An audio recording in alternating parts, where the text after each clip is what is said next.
नमस्कार दोस्तों, सर्वांग मोटिवेशन चैनल में आपका स्वागत है।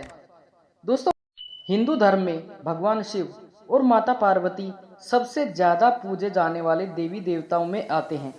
माना जाता है कि माता पार्वती ने अनेकों कष्ट सहते हुए जन्मों तक कठोर तपस्या करके भगवान शिव को पति के रूप में पाया था। मान्यता के अनुसार अखंड सुहाग और पति की लंबी उम्र के लिए माता पार्वती का व्रत किया जाता है और माता पार्वती के साथ भगवान शिव की पूजा की जाती है। भगवान शिव और माता पार्वती की जोड़ी अगाध प्रेम का प्रतीक और आदर्श जोड़ी मानी जाती है। लेकिन एक बार भगवान शिव माता पार्वती से इतने ज़्यादा नाराज हो गए थे कि उन्होंने माता पार्वती को श्राप तक दे डाला था। तो आज की वीडियो में जानते हैं कि ऐसा क्या कारण था जो उन्होंने ऐसा किया।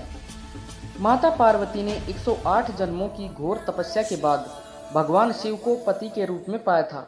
मां पार्वती का भगवान शिव के प्रति अगाध प्रेम था। एक आदर्श पत्नी की तरह मां पार्वती भगवान की सभी बातों का पालन करती थी और भगवान शिव जो कुछ बोला करते थे उसको वो ध्यानपूर्वक सुनती थी। एक बार भगवान शिव मां पार्वती को ब्रह्म ज्ञान देने के लिए सृष्टि की कथा सुना रही थी। कथा सुनते सुनते मां पार्वती किन्हीं दूसरे विचारों में खो गई। जैसे ही भगवान शिव को इस बात का एहसास हुआ कि मां पार्वती उनकी बातों पर ध्यान नहीं दे रही हैं, तब उन्होंने मां पार्वती से पूछा कि क्या आप मेरे द्वारा सुनाई जा रही कथा को सुन रही हैं। लेकिन मां पार्वती कहीं खोई हुई थी, इसलिए उन्होंने भगवान शिव के सवाल का कोई उत्तर नहीं दिया।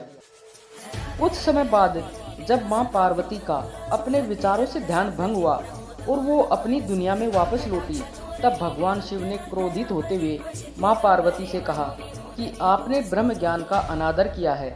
जब किसी से शिक्षा या ज्ञान लिया जाता है तब ध्यान भंग नहीं होना चाहिए और अगर ऐसा होता है तो ये दंडनीय है। इसके बाद भगवान शिव ने दंड के रूप में मां पार्वती को श्राप दिया कि अब आपका जन्म किसी मछुआरे परिवार में होगा। मां पार्वती को अपनी गलती का एहसास हुआ, पर तब तक काफ़ी देर हो चुकी थी और भगवान शिव उनको श्राप दे चुके थे। अब दुख में डूबी हुई मां पार्वती मछुआरों के एक गांव में पहुंची। इस गांव के मुखिया की कोई संतान नहीं थी। एक दिन वो मछली पकड़ने के लिए तालाब जा रहे थे, तब उनको रास्ते में एक पेड़ के नीचे एक कन्या बैठी हुई मिली, जो कि वास्तव में कन्या के रूप में पार्वती थी। वह नन्ही कन्या पूरी तरह से वहां अकेली थी, उसके साथ कोई नहीं था। तब मछुआरे ने इस घटना को प्रभु की कृपा समझा और उस नन्ही कन्या को अपने साथ अपने घर ले आया। मां पार्वती उसी घर में कन्या के रूप में रहने लगी। इस तरह मां पार्वती को अपना एक जन्म भगवान शिव के श्राप के कारण मछुआरे के घर में काटना पड़ा। दोस्तों, वीडियो कैसी लगी कृपया कमेंट में अवश्य बताएं और कमेंट में ओम नमः शिवाय अवश्य लिखें। और अगर वीडियो अच्छी लगी हो तो वीडियो को लाइक व शेयर करें और चैनल को सब्सक्राइब करना ना भूलें। धन्यवाद। ओम नमः शिवाय।